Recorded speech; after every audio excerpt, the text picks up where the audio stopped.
Olá! Olha, tem um dado aqui que sinceramente me deixou pensando. Em 2024, a abertura de microempresas, as MEs, cresceu 21%. É um número bem expressivo. Muito. E o curioso é que foi um ritmo mais rápido do que a criação de MEIs, os microempreendedores individuais, que a gente sempre viu como o grande motor da formalização no país. Isso me faz pensar, sabe? Será que o MEI está perdendo fôlego ou é outra coisa acontecendo? Essa é a grande questão, né?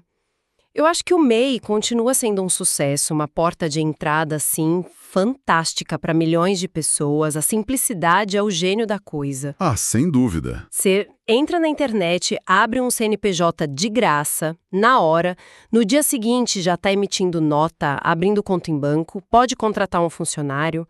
É uma revolução. Mas esse seu dado talvez mostre que o papel do MEI está mudando. Mudando como? Talvez ele esteja funcionando mais como um trampolim. Um trampolim, gostei disso. É uma boa imagem. E é justamente essa dinâmica que a gente vai mergulhar hoje, com o material que a gente analisou.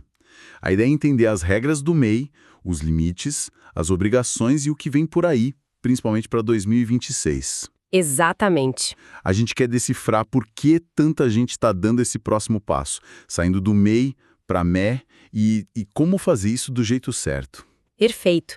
Porque essa simplicidade toda tem um preço, né? Exige uma gestão muito, muito atenta. Principalmente no controle do faturamento. É aí que o sonho do negócio próprio pode virar um pesadelo fiscal se o empreendedor não estiver preparado. O modelo é simples, mas a gestão não pode ser amadora. O limite que todo mundo conhece é aquele valor mensal, que para 2026 é de R$ 6.750. Mas tem um detalhe que as fontes mostram que é uma verdadeira armadilha para quem está começando. A tal da proporcionalidade. Essa, olha, talvez seja a principal causa de problemas no primeiro ano de um MEI. As pessoas gravam o valor anual na cabeça, R$ 81 mil hoje, e esquecem que a regra é proporcional. Não é só pegar 81 mil e dividir por 12. Não é. É proporcional aos meses de atividade daquele ano. Vamos botar na ponta do lápis para ficar bem claro. O material dá um exemplo ótimo.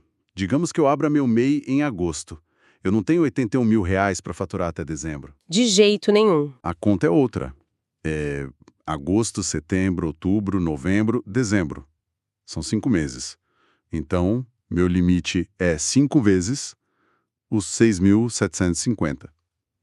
O que dá 33.750. Exato. É bem menos da metade do teto anual. É uma diferença brutal. É brutal. E é uma conta que precisa estar na ponta do lápis, numa planilha, num caderno, o que for. O controle tem que ser mensal e rigoroso. Porque o que acontece quando esse limite é ultrapassado? Aí, o futuro do negócio muda completamente. Certo. E pelo que eu entendi, não é uma situação única. Existem, níveis diferentes de estouro do teto com consequências bem diferentes, né? Isso. Tem uma margem de tolerância, uma faixa de até 20% acima do limite, o que parece razoável. Mas, e se o negócio realmente decola? Digamos que alguém fatura o dobro do limite. A multa é só sobre o que passou? Não. E é aí que mora o perigo. É aí que muitos negócios quebram antes mesmo de começar a crescer de verdade. Se o faturamento passar desses 20% de tolerância, a regra do jogo muda. Completamente.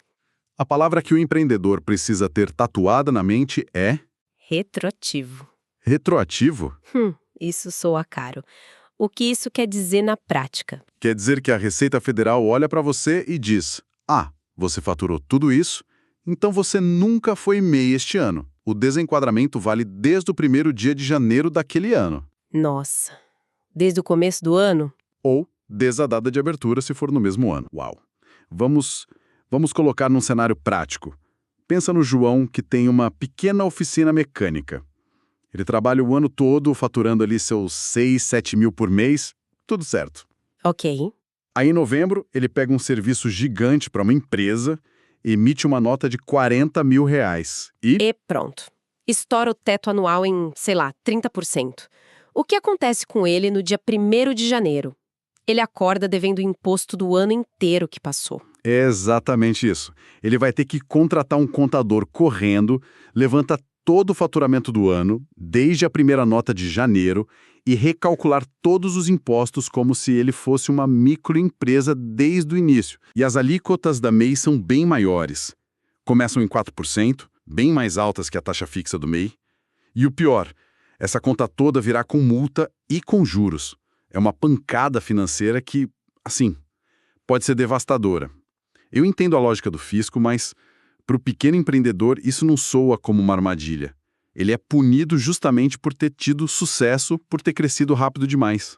É uma penalidade O duríssima. melhor mês do negócio dele vira a causa da maior dívida que ele já teve. É um paradoxo cruel. E isso se conecta perfeitamente com o dado que você trouxe no início. Muitos empreendedores, quando percebem que o faturamento está crescendo, que está chegando perto do limite, eles se antecipam, Eles pulam fora antes. eles fazem a migração para a ME de forma planejada, para não correr o risco de cair nessa regra do retroativo. A transição vira uma decisão estratégica, não uma punição. É uma penalidade muito dura mesmo, e isso me faz pensar. Tem alguma discussão para tornar essa transição menos perigosa? Alguma proposta para modernizar essas regras? Criar uma ponte mais segura entre o MEI e a MEI? Sim, tem. E essa é uma discussão quente, está sempre acontecendo. As fontes que a gente viu destacam uma proposta específica que está em tramitação, o Projeto de Lei 6720/2025.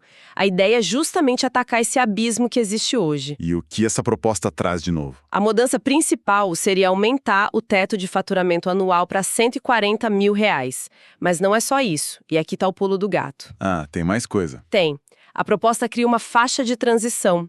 Quem faturar entre os 81 mil atuais e o novo teto de 140 mil pagaria uma alíquota diferente, de 8% sobre o faturamento. Ah, então seria uma espécie de MEI turbinado, uma categoria intermediária. Isso. Em vez de pular de um prédio de um andar para um de 10, você teria uma rampa. Exatamente. A lógica é essa de gradualismo. A proposta reconhece que o salto de regime de um valor fixo para um percentual sobre tudo que entra é muito abrupto. Essa rampa tornaria a evolução do negócio mais sustentável, sem sustos. Faz todo sentido.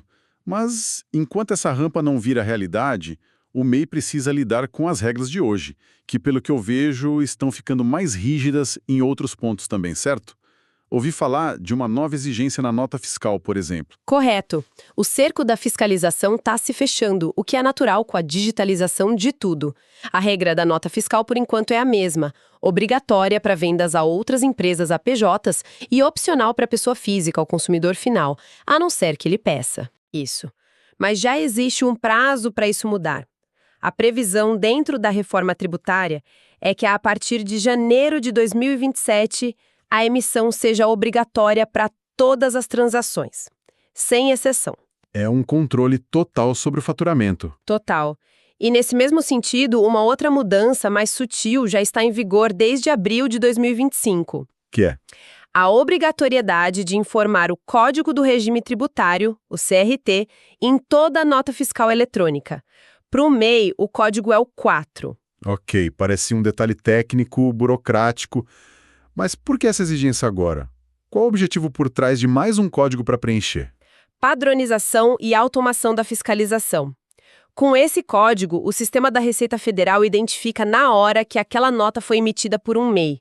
Isso permite que os supercomputadores do fisco cruzem informações em tempo real. O faturamento declarado, as notas emitidas, as compras feitas no CNPJ. Tudo. Fica muito mais fácil identificar inconsistências e pegar quem está ultrapassando o limite. O que me leva a pensar em outra grande ferramenta de fiscalização, a declaração anual. Como essa nova exigência do CRT se conecta com o que a gente precisa declarar todo ano na DAS-NICMEI? Elas são duas faces da mesma moeda. A declaração anual, que o prazo é sempre 31 de maio, é o momento em que o MEI fala para a Receita: olha, este foi o meu faturamento bruto total no ano passado. E o CRT nas notas é a Receita conferindo se o que foi declarado bate com o que foi movimentado. Exatamente. E aqui tem outro ponto que o material ressalta como fonte de muita confusão: o conceito de faturamento bruto. Muita gente acha que pode descontar as despesas, o aluguel, a matéria-prima, mas não é nada disso não, né? De jeito nenhum. E esse é um erro perigoso. Faturamento bruto é a soma de tudo que entrou, todo o dinheiro das vendas dos serviços, sem tirar um centavo. O seu lucro é um problema de gestão sua. Para a Receita, o que importa é a receita total. Confundir isso pode levar a uma declaração errada e, claro, a malha fina. Com certeza. Ok, a gente falou muito de obrigações, de impostos, de fiscalização, mas tem o outro lado. O MEI paga seus impostos para ter direitos, principalmente a proteção da Previdência. Como isso funciona? Funciona de forma bem direta. Dentro daquele boleto mensal, o DAS, a maior parte do valor é, na verdade, a contribuição para o INSS. É um valor fixo, né? Fixo. Corresponde a 5% do salário mínimo. Em 2026, isso dá R$ 81,05. A única exceção é para o transportador autônomo, que contribui com 12%. E essa contribuição, mesmo sendo relativamente baixa, garante uma rede de segurança mínima, certo? As fontes listam aposentadoria por idade, auxílio por incapacidade temporária se a pessoa ficar doente. Isso, e o salário maternidade também. É uma proteção social fundamental. Um ponto importante é que todos esses benefícios são limitados ao valor de um salário mínimo. Mas, para quem antes não tinha nada, é uma conquista imensa. O que nos leva, claro, à necessidade de estar em dia. Sempre. Os benefícios são a recompensa, mas a vida do empreendedor tem altos e baixos. O que acontece com quem atrasa o pagamento do DAS? Perde tudo? Não perde tudo, mas a situação pode se complicar bastante. O governo sabe dessas dificuldades, então, de tempos em tempos, abre programas de renegociação de dívidas. O material até menciona um edital recente, o PGDAL número 11/2025, que é uma ótima oportunidade para quem tem débitos. E o que esse programa oferece? Parece uma boa chance de botar a casa em ordem. É uma excelente chance. Permite parcelar a dívida toda em até 133 prestações. E o mais atraente são os descontos, que podem chegar a 100% sobre juros e multas. Uau, 100%? Sim, sobre os encargos. Basicamente, o governo abre mão dos juros para receber o valor principal e trazer o empreendedor de volta para a regularidade. Isso é crucial, porque ficar inadimplente por muito tempo gera uma dor de cabeça muito maior do que só a dívida, não é? Muito maior. Se a dívida não for paga nem negociada, a Procuradoria-Geral da Fazenda Nacional, a PGFN, pode tomar uma medida mais drástica: enviar o débito para protesto extrajudicial, que em bom português significa que o nome do negócio fica sujo na praça. Exatamente, e as consequências são imediatas. Fica difícil ou impossível conseguir crédito em banco, financiamento para comprar um equipamento. E o pior, como o CNPJ do MEI é atrelado ao CPF do titular, o problema vira pessoal. Transborda para a vida pessoal. O crédito pessoal, o score, tudo é afetado. A dívida da empresa vira oficialmente um problema pessoal seu. Ok. Juntando todas as peças, o que a gente pode extrair de mais importante disso tudo? A impressão que fica é que o tempo do MEI amador acabou. Essa é a leitura perfeita. O MEI continua sendo essa porta de entrada fantástica, mas o nível de exigência e controle aumentou. Não dá mais para tratar o negócio como um bico, sabe? É preciso pensar como empresa desde o primeiro dia. Então, vamos repassar os pontos cruciais? Primeiro, vigilância total com faturamento. Controle mensal com atenção especial à proporcionalidade no primeiro ano. Entender a diferença entre estourar o teto em até 20% e acima de 20%. Um cenário leva a uma transição planejada, o outro a uma crise financeira retroativa que pode ser fatal. O planejamento é tudo.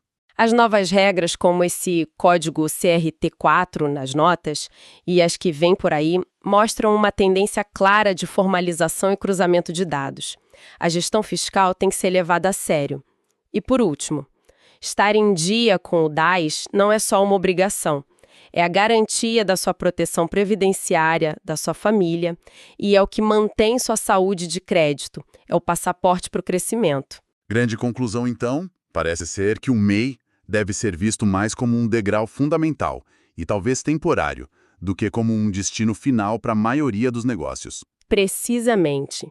O planejamento para a transição para a microempresa deveria começar não quando se atinge o teto, mas quando o faturamento começa a se aproximar daquela faixa de tolerância dos 20%.